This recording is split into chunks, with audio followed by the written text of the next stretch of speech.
Nasisan malkat kitina di Sydney lo avec pinong qua Camo na kempel nung sob siyang saki Nung ina si san hang beki Nakamal kat beki jinapi Kasalo kay nung hopi Kasam na kempel na kamal sungki jini Nung inaokubi Kanun na tahong dimkise Sinay na kay dong iti Nanay kempel nung biyahi Silang elungan na elong Yatay kempel nung biyazo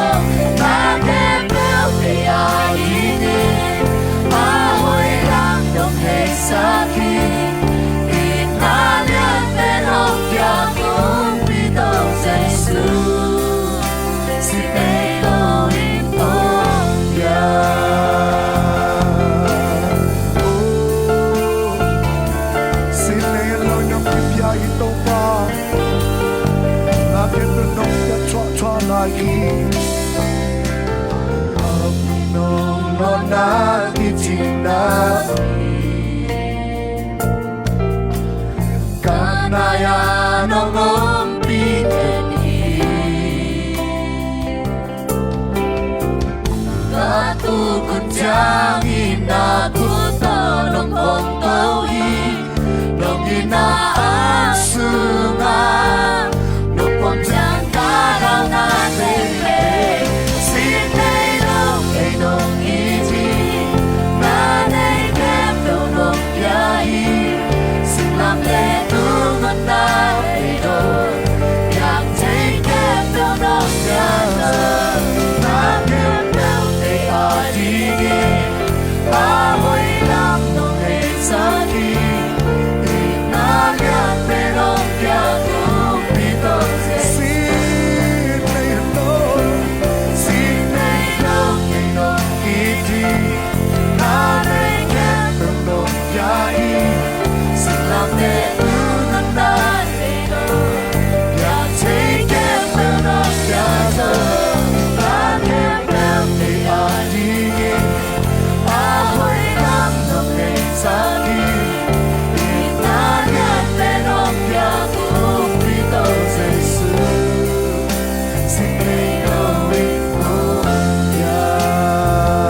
Sandra Barare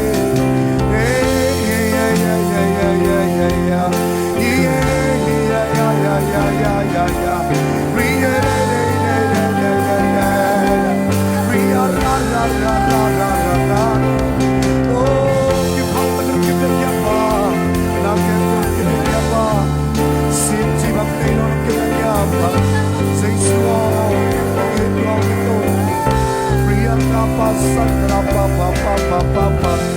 yeah yeah yeah yeah yeah yeah yeah yeah yeah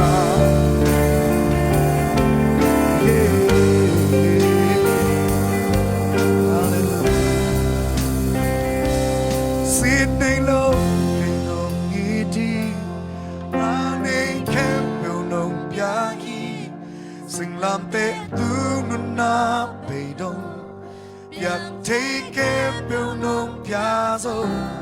Na kempel kaya dingin Ahoy lang nung ngay saki Inalian penong pia Kumpito sa Jesus Sinay lo